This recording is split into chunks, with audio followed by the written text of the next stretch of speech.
Fala, meu amigo, seja bem-vindo a mais um vídeo aqui no canal da DBOCM, onde todas as semanas a gente está trazendo informações realmente relevantes sobre esse universo de banco de dados Oracle. A gente sabe que não é só o DBA que precisa estudar banco, quem está na área de tecnologia e sabe a importância do banco de dados em si nesse ecossistema, a gente está trazendo realmente para esses podcasts temas relevantes para que você consiga entender os conceitos, entender realmente como que funciona, quais são esses elementos, inclusive elementos também da arquitetura do Oracle Database. Então a gente tem falado itens, tanto para quem está iniciando, quem está no nível intermediário e quem está no nível avançado, tá? E dessa vez eu trouxe um tema aí importantíssimo, né, que é o Redulog, né, que é um dos componentes da arquitetura do banco de dados Oracle, e eu estou aqui com o JP mais uma vez. Tudo bom, JP?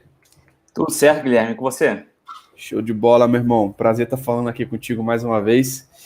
E para falar sobre assuntos interessantes, né, cara? Sobre banco de dados, sobre realmente quem quer dominar o banco de dados Oracle, né? Que a gente sabe que realmente grandes empresas utilizam, né?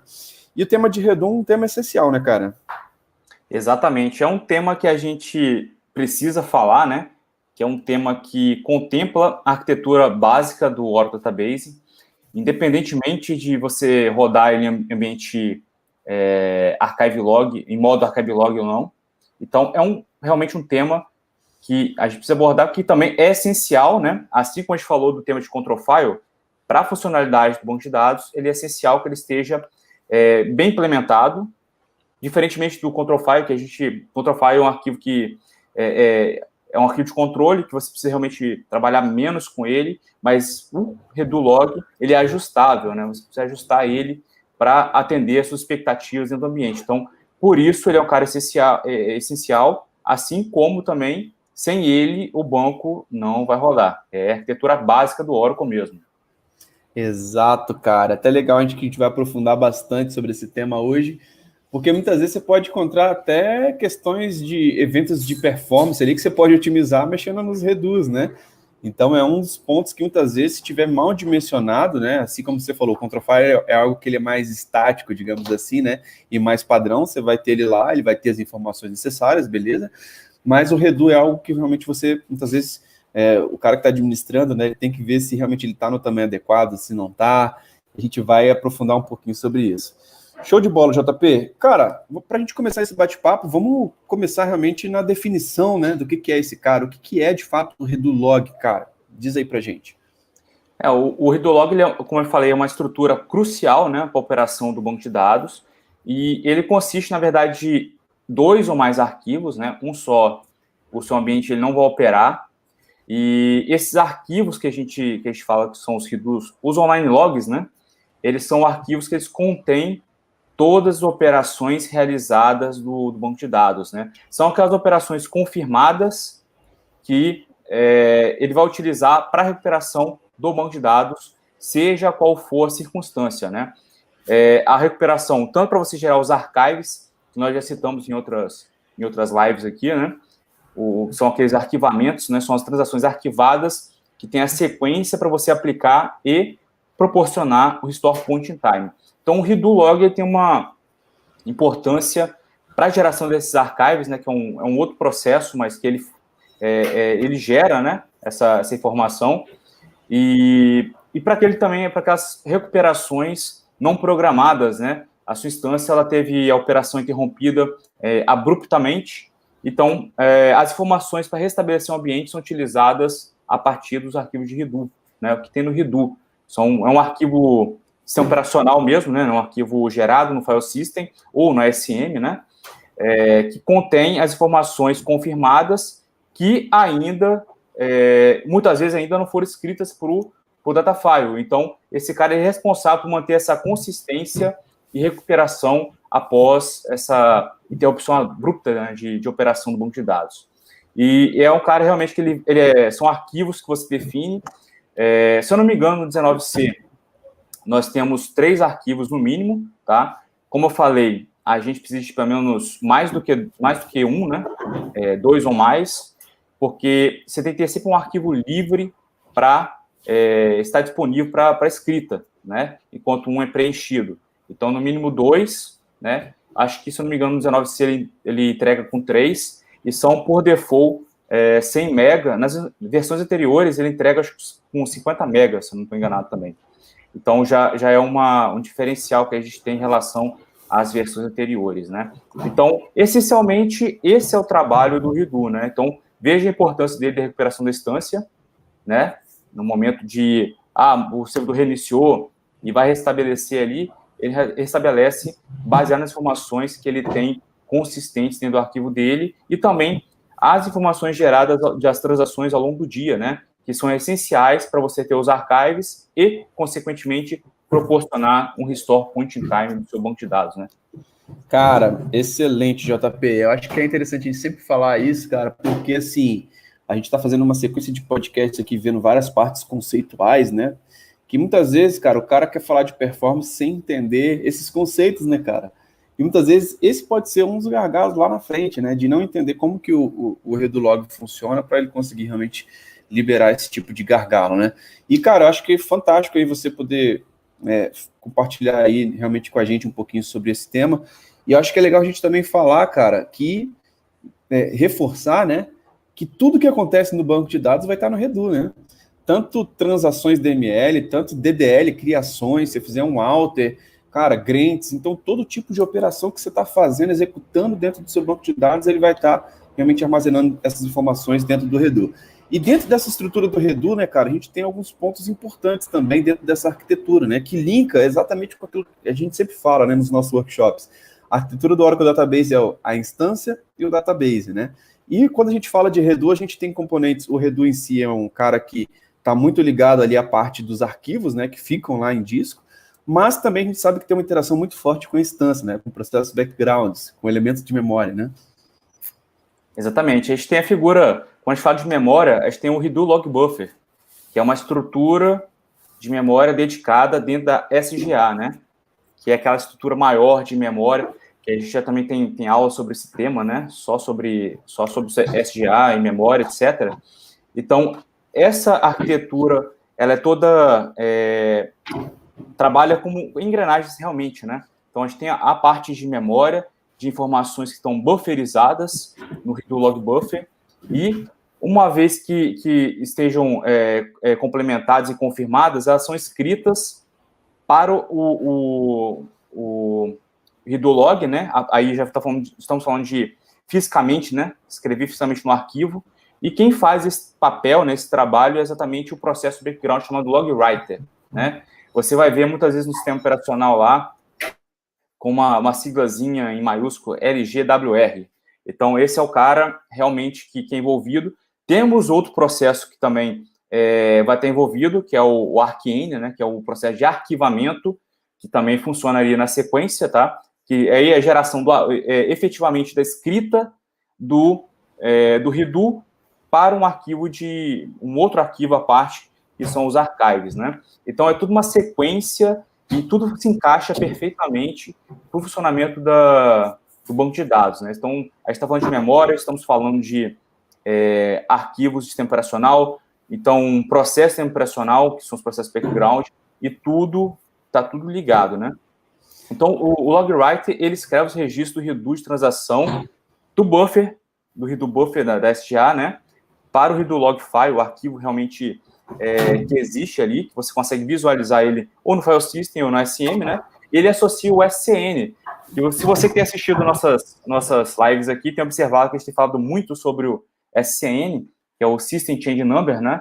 Que é realmente aquele número identificador para realmente te ajudar na recuperação do ambiente e também para consolidar, né, um ponto de restauração, né, do seu banco de dados, saber até que ponto que foi. Então, tudo está registrado ali, né? Então, registrou a transação, ele associa com SCN e, consequentemente, vai facilitar para você mais adiante saber quando precisar realmente recuperar o ambiente, até que ponto que foi, até que ponto aquela transação que você executou, ela está presente, né? A qual SCN ela está fornecida ali, atrelada, para realmente facilitar nessa recuperação, né?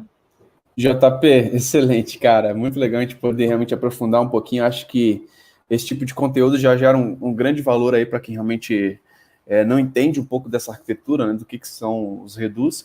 E eu vejo, cara, que nós temos algumas camadas aí quando a gente fala de definição dessa arquitetura de redu, né? Eu acho que a gente primeiro tem um redu log, que é de fato o arquivo em si, né? Que eu nem recomendo que esteja como ponto .log. Eu sei que e muitas vezes o pessoal deixa em ponto .log lá, cara, o pessoal acha que é um log e deleta, cara. Tenta botar outra nomenclatura para você não ter nenhum tipo de confusão a respeito disso. Mas eu vejo assim, a parte primeira, a questão do redu log, né? E dentro do redu log nós temos os grupos de redu, né? Que normalmente você vai ter aí, normalmente, 2 logs aí, né, normalmente, né, onde você consegue constituir a questão de multiplexar, né, que a gente até falou da importância desse arquivo, e quando o arquivo é importante, cara, você tem mais de uma cópia, né, então você tem os grupos, e além dos grupos nós temos a questão das threads também, né. Exato. As threads, é bem fácil, assim, a gente conseguir definir. A thread, a gente pode dizer que significa a instância que ele está rodando, né? Então, se estamos no ambiente single instance, só teremos uma thread. Se estamos no ambiente clusterizado, estamos falando de RAC, né? Real Application Clusters, então estamos falando de... bom, eu estou nem considerando o RAC OneNode, tá? Mas um cluster realmente com mais de um nó. Então, 2 ou mais servidores que trabalham em conjunto, como se fosse um único servidor. E, para garantir a consistência das transações e tudo relacionado com o banco de dados, do que cada instância desempenha, é necessário realmente que cada instância tenha a sua thread, que vai, além de identificar de onde parte, vai realmente garantir que aquela transação ela persista, né? Porque uma instância, em nível de transação, ela não conhece a outra, né? Então, o gerenciamento, como a gente está falando de estrutura de memória, e arquivo, é importante que cada instância tenha a sua thread, né? Então, a gente cria, em caso de cluster, né, grupos de redu, né? E cada um vai ter sua thread, né? Thread 1, thread 2. Geralmente está atrelado realmente com o número de instâncias, né? Se eu tenho 3 instâncias, eu tenho a thread 1, thread 2, thread 3, né? E isso você consegue facilmente identificar no alert log do banco, né? Você consegue ver essa geração e de onde que ela parte. E se você tiver um ambiente com DataGuard ou outro mecanismo de recuperação, você vai conseguir também distinguir de onde que parte. Então, realmente, esse controle é necessário para garantir a consistência, visto que você tem transações partindo de diversos servidores, né? Diversas instâncias. Então, realmente, isso é muito importante, realmente um pré-requisito, tá? Isso não é opção para você conseguir operar no ambiente clusterizado. Então, um ambiente single instance, realmente você vai ter uma thread 1, né? E lembrando que cada grupo ele pode ter mais de um membro. Então, quando a gente fala de membro, né? Então, a gente não estamos falando mais de thread agora, de membro, aí a gente entra na parte da multiplexação que o Guilherme citou, né? Que é você ter várias cópias, né, idênticas em locais distintos para possibilitar a continuidade dos serviços do ambiente de banco de dados, né? Na nossa aula, a gente tem uma aula só de redu, tá?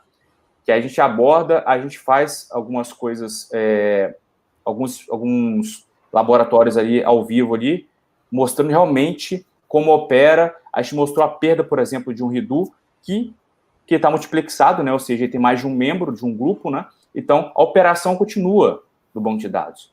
Então, essa é a importância da multiplexação, que, inclusive, nós falamos até na aula na live de Control File, né? A importância da multiplexação. Então, depois você corrige. Então, realmente é uma facilidade, uma segurança. Estamos falando de disponibilidade já nesse caso, né? Então, a gente falou de 3, da arquitetura básica do redu, falamos do grupo, né? Esse grupo ele pode ter um membro ou mais, né? Então, estamos falando de multiplexação. E pode ter vários grupos de threads diferentes, né? Então, eu tenho um grupo 1 da thread 1, grupo 2 da thread 2, grupo 3, thread 3.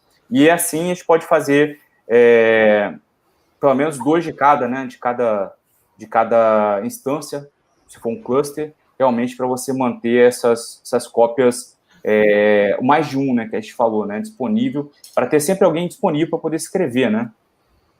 Muito bom, JP. E, cara, é até legal a gente reforçar isso, né? Que para quem é aluno da DBOCM, a gente tem uma aula completa mostrando na prática, o JP mostrando realmente como que gerencia os redus, o que é o redu na prática, como que você visualiza, etc. E o objetivo desse podcast é realmente a gente poder trazer algumas dúvidas, algumas coisas mais conceituais, para que a gente consiga realmente explicar aqui ao vivo para vocês, tá? E outro ponto legal também para a gente falar, né, que os redu log files, né, os arquivos de redu dos membros, né, eles são preenchidos com registros de undo, né? E com esses registros de undo você consegue reconstruir todas as alterações feitas para o database. Então, como a gente falou lá no início, é sempre importante reforçar que incluindo os segmentos de undo, tá? Então, quando você está falando do redo log, ele protege, inclusive, os segmentos de rollback, tá?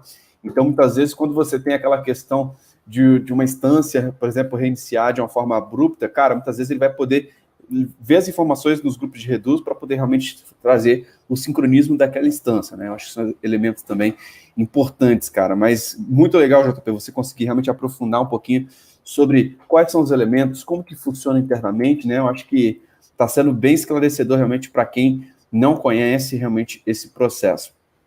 E aí, cara, acho que vale a pena a gente falar também sobre os status, né? Dos grupos de redu, né? Dos arquivos de redu. Exatamente, Guilherme. Isso é importante. Você lembrou bem da questão do segmento de rollback, né? Que é a questão do undo, que também realmente é crucial para a recuperação do ambiente. Então, está tudo ligado ali, né? Então, como componente também, funcionalidade do redo, a gente tem os status, né? Então, a gente tem alguns status, quando a gente fala de redo, né? Tem o status ativo, né? Que é aquele cara que está... Então, status, a gente tem alguns, tá? Eu vou falar um pouquinho sobre algum deles. O status ativo, que ele é o current também, que a gente chama, né? Que é quem está realmente registrando, né? Escrevendo registro de redo, do redo log buffer para aquele arquivo que está current, né? Que está ativo. Então, ou seja, ele está trabalhando. Então, o redo log que o logwrite está ativamente escrevendo, então é chamado de current redo log file, né? Então, esse é um status, é o cara que está ativo. Em manutenções, é o cara que você não pode mexer, tá? É um cara que você realmente tem que deixar ele trabalhar ou forçar uma troca, né? A gente também falou na nossa aula sobre isso, né? Fazer a troca, forçar a troca para poder realmente você fazer uma manutenção nesse cara, né? Então, esse é um status que existe, talvez é o status mais importante, né? Por realmente você está realmente atuante e você não conseguir, e não poder, e não dever também fazer o que é de manutenção dele. Então, nós temos os grupos inativos, que são os grupos que são realmente os grupos candidatos para você fazer qualquer manutenção que você precise. Manutenção que eu digo é você dropá-lo, você não tem como redimensionar, né, um grupo de... aumentar o tamanho do grupo de redo, né? Então, você precisa dropá-lo e recriá-lo. Então, os grupos inativos são os grupos disponíveis para escrita, né? Então, lembrando, o redo, ele é cíclico, né? A gente tem um número fixo de grupos e, na sequência que eles forem sendo preenchidos, ele vai saltando para o grupo seguinte, né? Até que chegue no último, ele pula para o primeiro. Então, esse é o ciclo completo, né, como funciona os redus, né? Então, realmente, os grupos inativos são aqueles que estão disponíveis para serem preenchidos. Eles estão vazios, né? Eles têm um tamanho já pré-estabelecido, né? 50 MB, 100 MB, 2 GB, enfim, o que for definido para ele, e vai estar lá disponível, né? Para poder realmente ser preenchido. Então, esses são os status básicos, né? A gente também tem o status, quando você cria um novo, e ele nunca foi utilizado, que é o unused, né?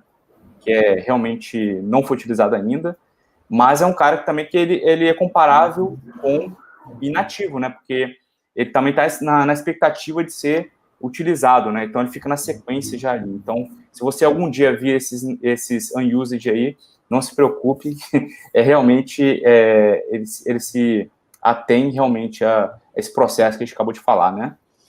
Cara, muito bom a gente poder falar sobre isso, cara. E a gente entender como que esse elemento ele é importante, né, cara?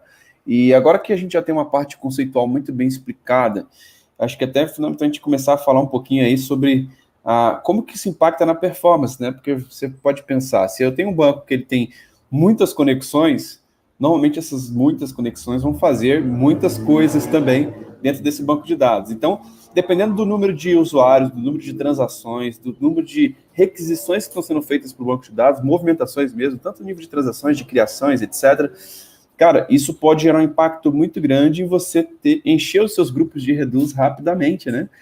Que muitas vezes a gente sabe que se você estiver mudando de um para o outro de uma forma muito rápida, o seu redu está pequeno demais. Então, muitas vezes você está tendo um excesso de transação e muitas vezes não está dando tempo de fazer essa volta toda, né? Porque é uma volta cíclica, né? Você tem vários grupos, então você está no primeiro, você pode ter 5, aí ele vai de 1 até o 5, imagina se tiver uma troca aí em minutos, por exemplo, até em menos de 1 minuto. Cara, isso pode gerar um gargalo muito grande e é um gargalo que está totalmente voltado para a arquitetura do Oracle Database, né? Sendo que é uma coisa que você pode ajustar, tanto adicionando mais grupos ou aumentando o tamanho dos grupos de redu, né, cara? Então, não dá para a gente poder falar sobre um tema desse de otimização, de performance, de como que você identifica que o log write, por exemplo, está sendo um gargalo, que os grupos de reduz estão pequenos, né? Se não me engano, nas versões antigas tinha até uma mensagem que tinha lá no alert log, cara, que ele falava de incomplete, alguma coisa nesse sentido. Eu não lembro a mensagem de cabeça agora, mas realmente que dava para ver claramente, cara, que aquilo estava sendo um gargalo, ou muitas vezes dentro do AWR dava para você ver que, cara, meus grupos realmente estão pequenos, eles estão trocando de grupos de uma forma muito rápida, né? Mas fala aí, JP, um pouquinho, compartilha um pouquinho sua experiência a respeito desse nível de otimização, né, cara? Da gente entender realmente que não tem uma formulinha mágica para isso, né? Você tem que entender a arquitetura, você tem que entender os componentes, e aí, cara, em cima do comportamento que está acontecendo, de repente você pode fazer algumas ações para poder ajustar ou não, né, cara? Exatamente, Guilherme. Não existe, talvez é uma pergunta que possa existir aí, né, até para nossos alunos lá que vão ter já tem um vídeo gravado lá e tudo mais com o que a gente fez com a aula, né? Então, eu também falei isso naquela aula, não existe um número mágico, né? Para você também que está vendo agora, evidentemente. Não tem um número mágico para você definir para os redo logs, né? Então, ele tem um padrão lá, um default, que é 100 mega, né, para 19C. Então, em 3 grupos, né? Então, não existe, se o ambiente é novo, está criando do zero, ele vai criar com isso, a não ser que você intervenha de alguma forma, né? Mas o importante é você estar atento e, assim o William falou, utilizar os recursos que existem, por exemplo, a AWR, para determinar novos valores. Realmente, a documentação diz para você, cara, você tem que testar. Porque ela não consegue fornecer, não existe um número certo. O número certo é o de acordo com o seu ambiente. Então, não existe... obviamente que tem que ter um número default, né, para poder criar, que precisa existir, e você vai determinar, baseado na sua experiência com o banco de dados ali, qual é o novo valor, qual a quantidade de grupos que você vai ter. A questão da multiplexação, você consegue definir isso de imediato, né? Durante a criação via DBCA, você consegue fazer isso, né? Então, isso é importante, né? Para corrupção, perda, enfim, perda do disco que está rodando o redo, né? Botar índices diferentes é interessante. Então, realmente não existe um número mágico, né? Realmente a sua experiência do dia a dia e afeta realmente a performance, né? A Oracle colocou em muitas referências dizendo que é de 20, outras dizem que é com 30 minutos, né? Para acontecer o switch, né? Que é a troca de arquivos ali, né? A troca de um grupo para outro. Então, esse é um número, né? É um número que a gente pode dizer que esse número, sim, pode ser mágico, porque para nós não é tão claro, mas para a Oracle realmente pode ter alguma coisa ali que faça sentido, né? Essa troca. Claro que a troca, ela exige recurso, e talvez por isso que ela não pode ser tão frequente. Ela tem que respeitar um número razoável ali. Então, a Oracle diz que a troca saudável é de 20 a 30 minutos ali, né? De acordo com o seu ambiente. Então, isso tudo é relacionado com o tamanho. Realmente, 50 mega, por exemplo, 100 mega, se o ambiente for muito transacional, é uma coisa que vai encher muito rapidamente, né? E essas trocas muito rápidas, com 1, 2 minutos ali, não são saudáveis para o ambiente. Realmente é necessário você fazer alguma modificação.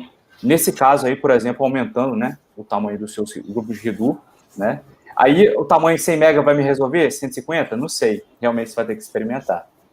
Exato, cara. É interessante a gente sempre falar, né, cara? Cada banco de dados vai ter a sua característica, né? Alguns mais OLTP, com muitas transações, outros realmente com menos sessões, mas aquelas sessões realmente executam cargas, né? Então, cada um vai ter sua característica que realmente tem que medir, tem que acompanhar. Esse é o papel de quem administra um banco de dados. E eu acho que é um ponto importante também, JP, a gente pensar também na parte de reduz quando a gente está falando de consolidação, né? Eu sei que muitas pessoas às vezes colocam essa questão dos reduz, por exemplo, vários esquemas, né? Dentro de um banco de dados, e muitas vezes você vai ter o redu compartilhado por ali, né, cara? Então, são pontos também que devem ser analisados. E uma pergunta, cara, uma coisa importante também a gente pensar, a arquitetura multitenant, cara, como que funciona? No multitenant você não tem, né? Então, nós estamos falando de containers, né? Temos container root, temos os um ou mais PDBs que possam existir dentro da sua instância, do seu ambiente multitenant. Então, a gente tem os reduz, né? Os reduz, eles são customizados a nível de container root, né? Você não tem reduz definido, né, para PDBs, exatamente. Diferentemente, que aí é um tema que nós falaremos mais adiante, né, Guilherme, sobre undo, né? Local undo, etc. Falaremos isso em outra oportunidade, tá? Então, diferentemente, você tem o redo voltado para o seu ambiente, para o CDB root, né? Container root, que realmente, se a gente for pensar de nível abrangente, em linhas gerais, você não vai fazer backup para um PDB específico, né? Você precisa fazer pelo menos do seu container root e pelo menos de um PDB, né, produtivo. Então, não faz sentido você isolar isso, né? Então, a ideia é realmente você ter isso centralizado em um local, de modo que você consiga também facilitar a sua recuperação, facilitar a sua geração de backup, né? Então, por isso, realmente... E está ligado diretamente à instância, né? Então, não tem processo background separado para esse aspecto para PDBs.